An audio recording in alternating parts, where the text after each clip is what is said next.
Bem-vindo ao Leitura de Ouvido, o podcast que transforma linhas em ondas sonoras. Eu sou o Lucas. Eu sou a Dayana. E o episódio de hoje é Carnaval 1910, de Graciliano Ramos. Expressão da história, da cultura e da identidade do Brasil, vamos ver o que esse autor nordestino tem a nos dizer do carnaval há um século atrás. Na verdade, são dois textos. O primeiro é o Carnaval 1910 e depois tem uma crônica também que se chama só Carnaval, também do Graciliano Ramos. Boa leitura. Carnaval 1910, de Graciliano Ramos.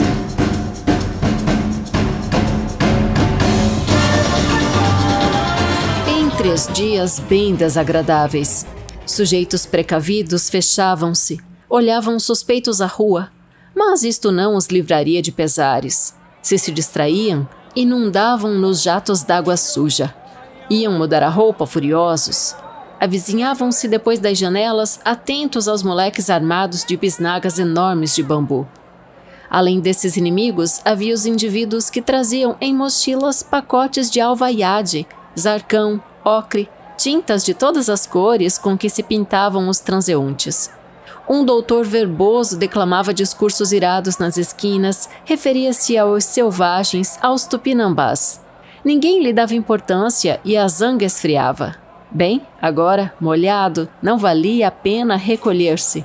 O jeito que tinha era entrar na função, tornar-se também selvagem, vingar-se, provocar outras indignações e arrastar para a folia os amigos cautelosos. Animavam-se todos e perdiam a compostura. Acabavam achando aquilo interessante. Alguns viam perfeitamente que estavam fazendo maluqueira e desregravam-se com moderação, quase a pedir desculpas encabuladas à cidadezinha pacata. Homens graves, pais de família, tisnados, bebendo aos gritos. Mau exemplo, doidice. Na quarta-feira retomariam a sisudez necessária.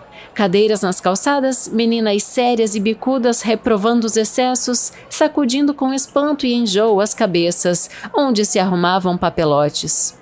Não se contaminavam, estavam livres da pintura, dos banhos, de atracações perigosas. Comportavam-se direito como se aguardassem a passagem da procissão. Rapazes ousados atiravam nelas esguichos d'água de cheiro e eram mal recebidos, muxoxos. Que assanhamento!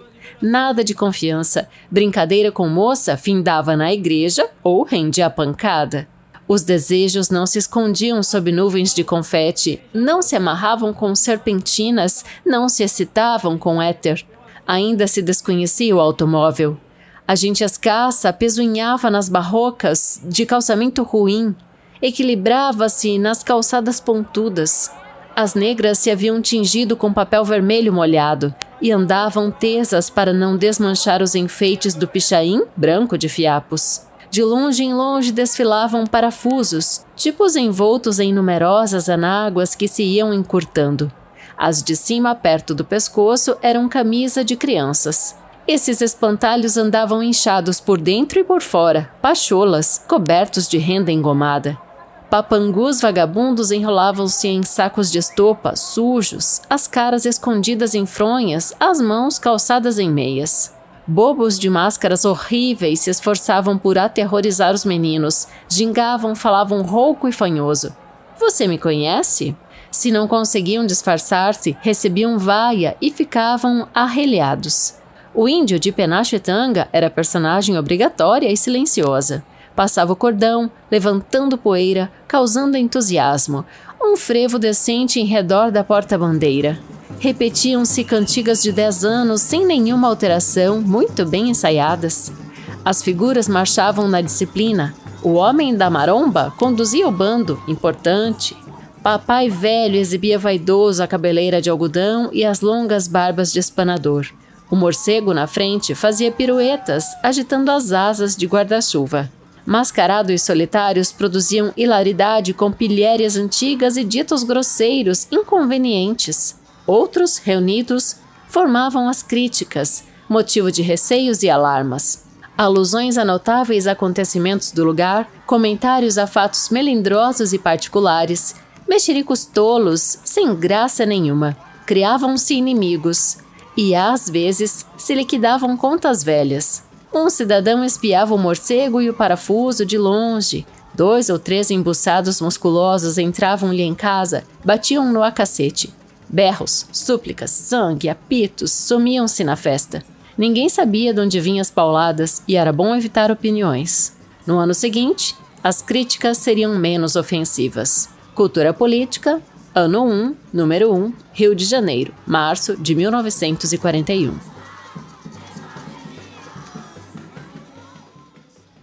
Carnaval, de Graciliano Ramos. A cidade tem uns 5.000 habitantes. Contando bem, talvez achássemos 6.000, número que os naturais, bairristas em excesso, duplicam.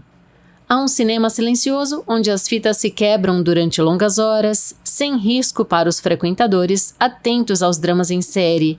E há um semanário adstringente, espinhoso, que divulga boatos cochichados nas esquinas, na farmácia e na barbearia, em redor dos tabuleiros de gamão. Tudo se realiza às claras, no cinema ou na rua, e as casas estão fiscalizadas rigorosamente.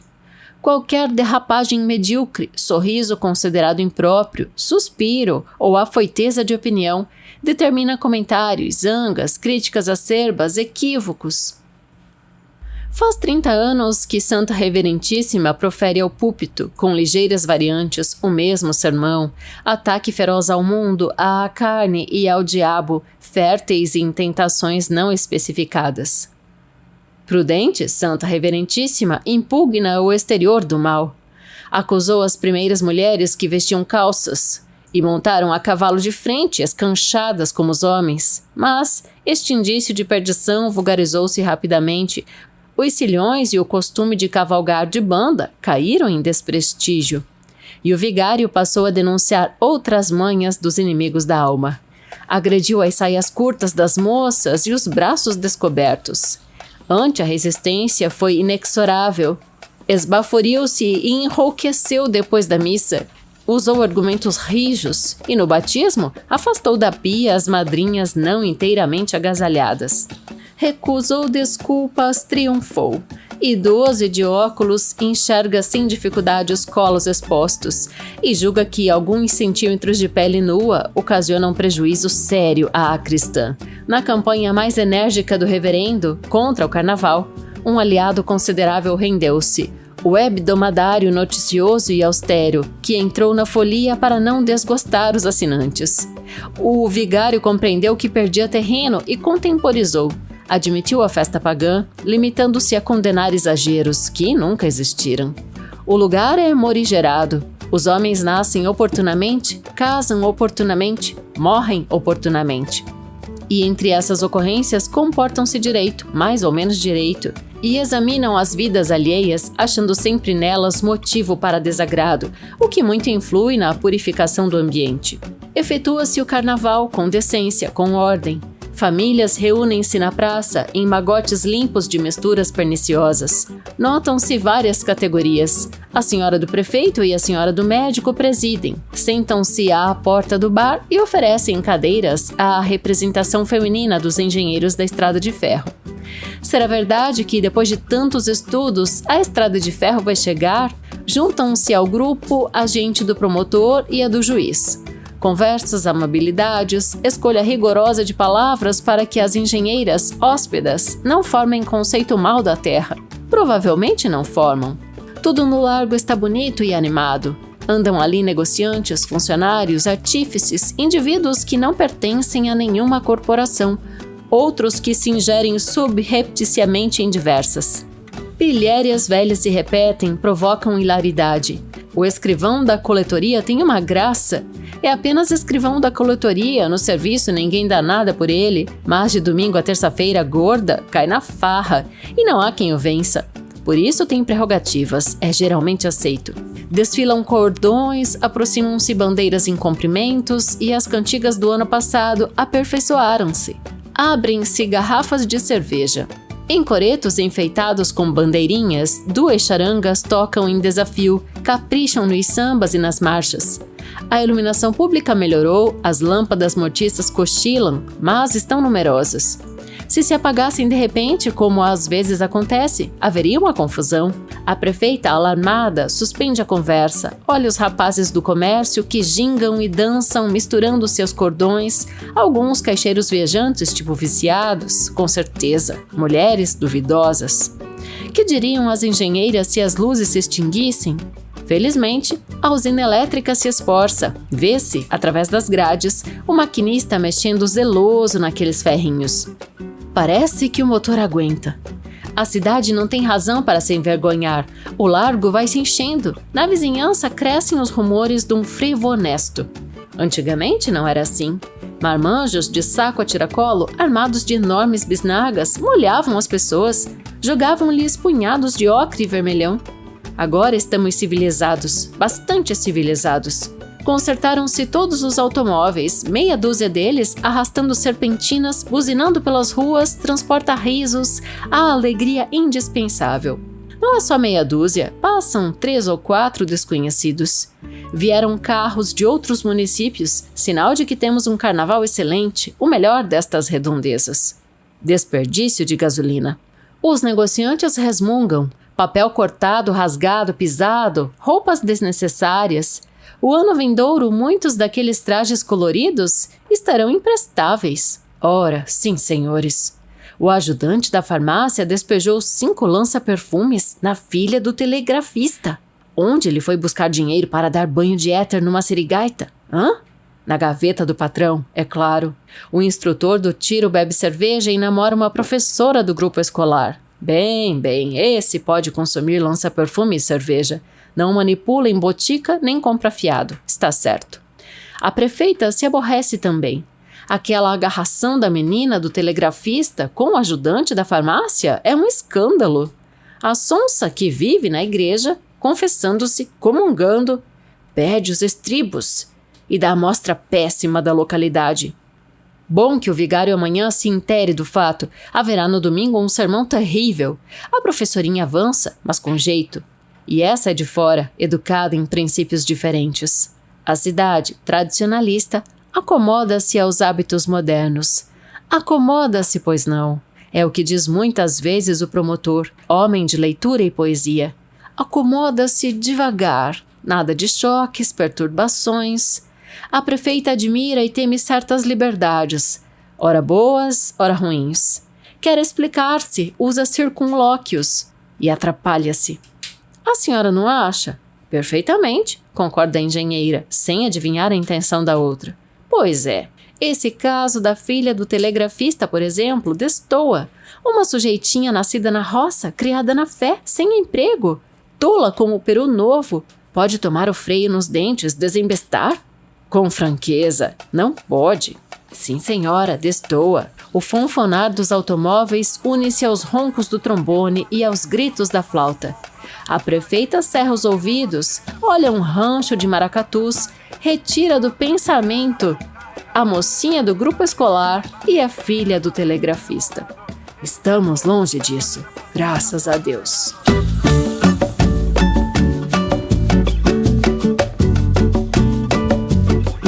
E esse foi Carnaval 1910 e Carnaval, de Graciliano Ramos. Ali ele já nos avisava que era um evento para namorar também, né? Também. Isso também acontece nos dias de hoje. E cada vez mais. Tem até aquelas piadas, né? Que 9 meses depois do carnaval nascem muitas crianças. Sim. Hoje em dia, com anticoncepção, acho que não é tão presente isso como era um tempo atrás. Talvez, né? Não sei, acho que ainda é um pouco. Mas a piada ainda é válida, né, Lucas? Sim, claro. Então, eu achei bem interessante, estava a ler Viventes das Alagoas, esses 2 textos estão neste livro do Graciliano, e entre Carnaval 1910 e Carnaval tem um texto chamado Natal. É bem interessante esse mês, sabe? Tá fora da cronologia do tempo. Então. Carnaval 1910 foi publicado em março de 1941. A gente sabe que o Carnaval no Brasil normalmente acontece ou em fevereiro ou em março. Nesse ano vai ser em março, né? Um pouquinho mais tarde. Mas ele tem uma relação sempre com o cristianismo. Eu acho isso uma ironia e pelas explicações você vai entender também, mas assim, tradicionalmente estabelecimento da data do carnaval é ligado ao catolicismo porque a celebração tem sempre que anteceder a quaresma. Justamente, sabe por quê, Lucas? Para canalizar os impulsos carnais dos fiéis antes do período de jejum e introspecção que prepara para a Páscoa. É bem irônico mesmo. Bem canalizar. Mas hoje em dia, duvido quem saiba que esse é o motivo, né? Poucas pessoas talvez parem para pensar, só ver a relação, né? Termina o carnaval, vem a quaresma, né? E tem muitos que fazem promessas de quaresma, né? A gente tem as pessoas que às vezes fazem aquele, eu vou ficar sem fazer tal coisa que é considerado um pouquinho, né? É algo que eu tenho que corrigir no meu perfil, então vou deixar de fazer isso na quaresma, comer alguma coisa, fazer alguma coisa, beber alguma coisa, etc. E é legal também ver a visão moderna até do carnaval, uma visão que até a gente tem, né, de vez em quando, de olhar, né, e ter essa crítica também, né? Mas meu Deus, que bagunça, que festerê sem motivo, e ele também traz, né, ele é como se fosse um nerdão da época, né? Falando, mas que absurdo essas pessoas aí. Sabe o que é mais? É muito, muito sutil algumas coisas na forma como o Graciliano trata, que às vezes nessa expressão nerdística que você leu, tem as ironias. Eu vou explicar algumas delas aqui, mas o que eu achei, assim, bem impactante é que no Carnaval 1910, ele fala que não existe automóveis, né? E já no segundo texto tem a presença dos automóveis. Né? Então a gente tem essa diferença, e como que ele contou que no Carnaval 1910 não tinha automóvel, se ele tá falando no Carnaval 1910? Porque ele publicou 30 anos depois, é claro, quando já tinha automóvel, que foi em 1941. Né? Mas esse movimento de lembrar, né? Provavelmente ele retornou à sua infância, à sua juventude, para lembrar como era o carnaval em 1910 e fez essa crônica, que eu achei sensacional. Bom, entre as explicações sutis que eu estava dizendo, né? Claro, é inegável a gente fazer a conexão com o carnaval dos dias atuais, principalmente no Brasil. Sabe, Lucas, é a maior festa popular brasileira. A gente sabe que tem esse peso no calendário anual, ainda com aquela outra piada, né? Que o ano só começa depois do carnaval no Brasil. Mas, trazendo um pouquinho das origens pra gente explicar, né? As premissas ali das entrelinhas. Então, tem origem no intrudo, que foi os portugueses que trouxeram. É também uma festa popular. Entrou no Brasil em 1641, então lá do século 17, no 18, no 19 ele foi condenado, quiseram banir essa festa. Entrudo significa entrada, começo, e já tinha uma certa relação, primeiro lá com a entrada da primavera. Aí depois com a entrada da quaresma, quando a igreja ganha um poder mundial muito grande, então puxa essa data, essa festividade do carnaval com essa justificativa ali dos impulsos carnais que eu falei antes, né? Então hoje, mais do que nunca, o carnaval ele tem muitas formas de ser celebrado no Brasil, né? A gente tem as principais cidades carnavalescas, São Paulo, Rio de Janeiro, Salvador, Recife, mas aí a gente tem então essas diferenças, música, show, dança, festival, desfile, bloco de rua, aí tem os trios elétricos, né? Os desfiles de escola de samba, fantasia em todas as escolas praticamente, as crianças também vão fantasiadas, então em cada parte do Brasil a gente tem o carnaval a alguma medida, né, sendo celebrado, além das alegorias e do samba enredo, que é interessantíssimo, porque todo ano a gente tem histórias profundas e fundamentadas surgindo, com sambas enredo, né? Mas, lá no intrudo, no começo, quem mais praticava eram os escravos aqui no Brasil. E o que eles faziam? Eles arremessavam coisas nas pessoas, tipo, inicialmente era pra ser, assim, é uma brincadeira onde você joga com o rosto pintado, né, você pinta o rosto, você joga farinha e bolinha de água e de cheiro nas pessoas, aí a gente também tem uma origem do lança-perfume que ele cita no texto, né, que hoje a gente já evoluiu. O éter. Mas essas bolinhas não eram de cheiro bom. Era laranja podre, era resto de comida, enfim, cal, muita coisa ruim. Por isso que depois ele foi banido, né? Foi banido o intrudo. E o que acontecia? A gente tinha uma segregação aqui na festa, porque enquanto as pessoas na rua faziam isso, a gente tinha as famílias abastadas que não comemoravam, é claro, com os escravos. Elas ficavam nas suas casas, Tinha também algumas brincadeiras, como as jovens moças de família de reputação ficavam na janela jogando água nos transeuntes, e a gente tem também uma passagem dessa no texto do Graciliano. Sim. E já mais recentemente, lá no século XIX, no Rio de Janeiro... esses dias atrás. Quando o intrudo é criminalizado, a gente tem então as festas de elite sendo criadas, os bailes, né, da capital imperial, até então no Rio de Janeiro, sendo feito nos clubes, e eles tocavam a polca, né? Então, aquela dança e tudo mais. Ele menciona frevo também, né?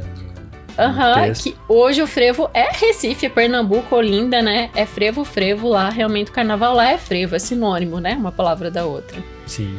Mas assim como esse episódio, em alguns lugares a festa começa antes, né? No pré-carnaval, que na verdade o carnaval é na semana que vem, e a gente tá fazendo aqui um pré-carnaval nessa semana, tá? Trazendo as informações. O que eu queria dizer, que explicar das entrelinhas, é que parece que ele tá criticando, mas na verdade... A gente sabe, né, a biografia do Graciliano, e a gente trouxe isso demoradamente no episódio... A Baleia. Isso mesmo. Que, se você ainda não se ligou, né, o Graciliano Ramos é autor de Vidas Secas. Isso mesmo. Que é um dos grandes romances aí da literatura brasileira. E a gente fez o Baleia. É o capítulo ou é o conto que originou o livro? A gente fez o conto que... o conto que originou. Não, a gente fez o capítulo. O capítulo Baleia do livro, a gente fez aqui no Leitura. Ele até... parece um conto, porque ele tem começo, meio e fim, assim, né? Mas ele é um dos capítulos dentro do livro, que é bem legal. E lá a gente traz a biografia, a vida do Graciliano Ramos com mais detalhe. Eu não te julgo, porque toda vez que eu vou escrever Graciliano, eu escrevo Gracialiano. Aí o corretor põe em vermelho. Legal. Não sei o que tá acontecendo com os dedos. Legal esse nome, né? Podia voltar, ter mais Gracilianos por aí. Gracialiano. Bom, o que eu ia contextualizar é que, o Carnaval 1910 saiu em 1941 a publicação, mas em 1936 o Graciliano foi preso sob a a alegação de ser comunista.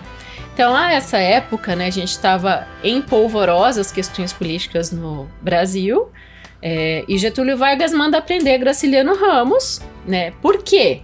Ele fazia defesas amplas e diretas contra o racismo, Lucas. Enfrentava a igreja e o Estado por meio da educação, porque quando ele foi secretário de educação, ele rejeita uma imposição da Igreja Católica, que tinha aderido às ideias racistas e defendia o ensino religioso nas escolas, e eles trabalhavam também com a ideia de eugenia dentro das escolas. Você imagina o que é isso? Há menos de um século atrás, né? Então, a arte era um espaço plural, né? A gente tem os escritores intelectuais falando do todo, mas que era criminalizado, principalmente quando fazia essas defesas racistas. Tanto é que depois o Graciliano contra o racismo, né? Quando o Graciliano é solto, não é explicado. Ele é solto justamente porque não se comprovam as alegações contra ele, né? Mas as figurações literárias dele sempre foram dessa defesa. E daí a gente tem uma questão que no Brasil, depois dessa origem europeia, então, né, que vem motivado não só pelo intrudo, como também as mascaradas italianas do período renascentista ainda. Mas aqui no Brasil começa a ganhar os toques, então, africanos e indígenas. O carnaval, e hoje é uma festa totalmente plural. Máscaras de Viena ali, Veneza, né? E daí a gente tem, então, hoje uma festa plural, né? Com as origens africanas, as origens indígenas e também as origens europeias.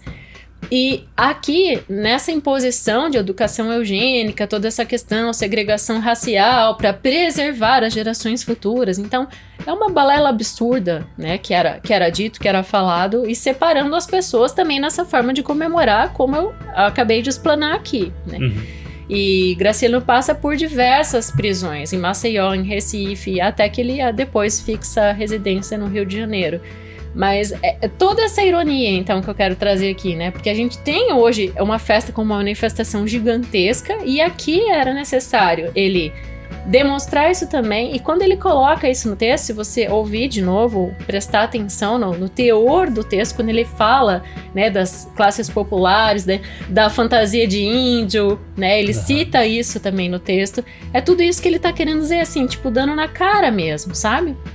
É impressionante, porque ele foi um dos maiores defensores contra a segregação e contra o racismo no Brasil.